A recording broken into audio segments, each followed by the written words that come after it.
Welcome to our exploration of the history of chess, from ancient origins to modern masters. Our story begins in the 6th century AD, in the heart of the Indian subcontinent. Here, under the shadow of ancient temples, Chandragupta Maurya's descendants crafted a strategy game known as Chaturanga. This early form of chess mirrored the 4 divisions of the Indian military: infantry, cavalry, elephants, and chariots. The game board, much like the battlefield, was a place where wit and strategy reigned supreme. As players pondered over their next move, they were not just entertaining themselves, but engaging in a cerebral dance that would echo across the ages. As the Silk Road threaded its way through mountains and deserts, it carried more than just silk and spices. By the 7th century, Chaturanga had traversed these ancient trade routes, evolving into Shatranj as it reached Persia. In grand Persian courts, Shatranj became a revered pastime, enjoyed by nobility who appreciated the game's complexity.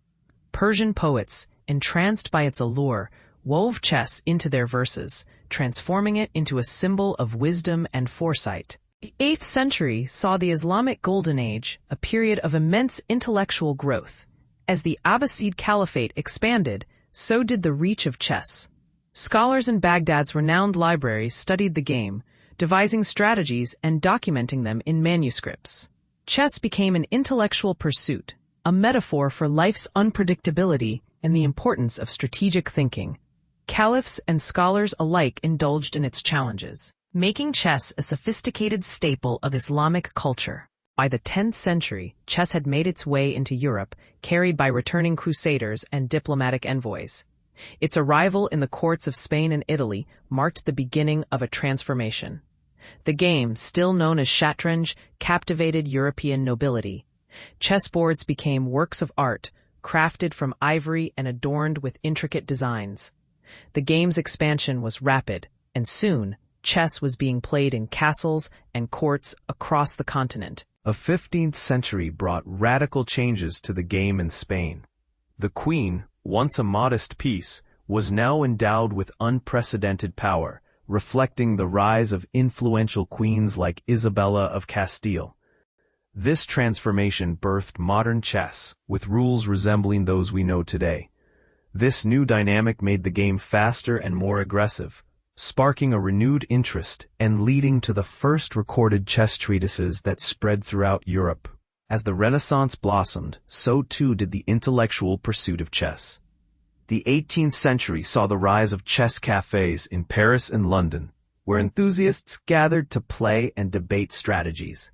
It was here that the first chess masters emerged, including François-André Danikin-Philidor, whose works on chess strategy laid the groundwork for future players. Chess had become a respected art, with masters revered for their strategic prowess. The 19th century was a turning point for chess, with the first modern tournament held in London in 1851.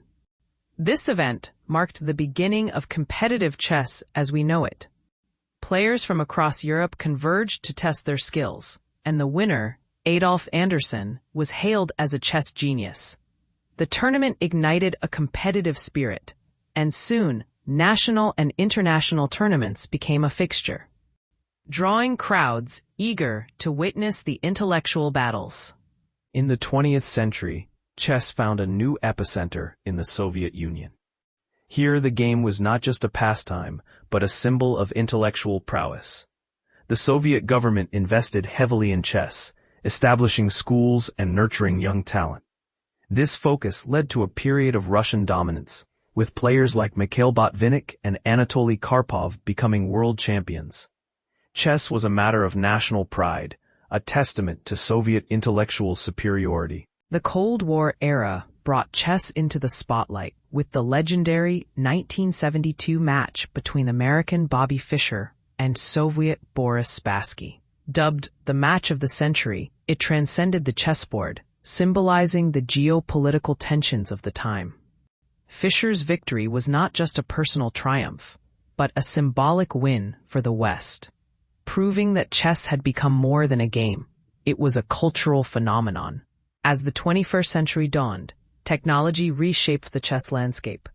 computers became formidable opponents, with IBM's Deep Blue defeating world champion Garry Kasparov in 1997. Online platforms democratized chess, allowing players from around the globe to compete instantly. The game has become more accessible than ever, with a new generation of players like Magnus Carlsen dominating the world stage. Chess, with its rich history and modern innovations, continues to captivate minds, proving its timelessness.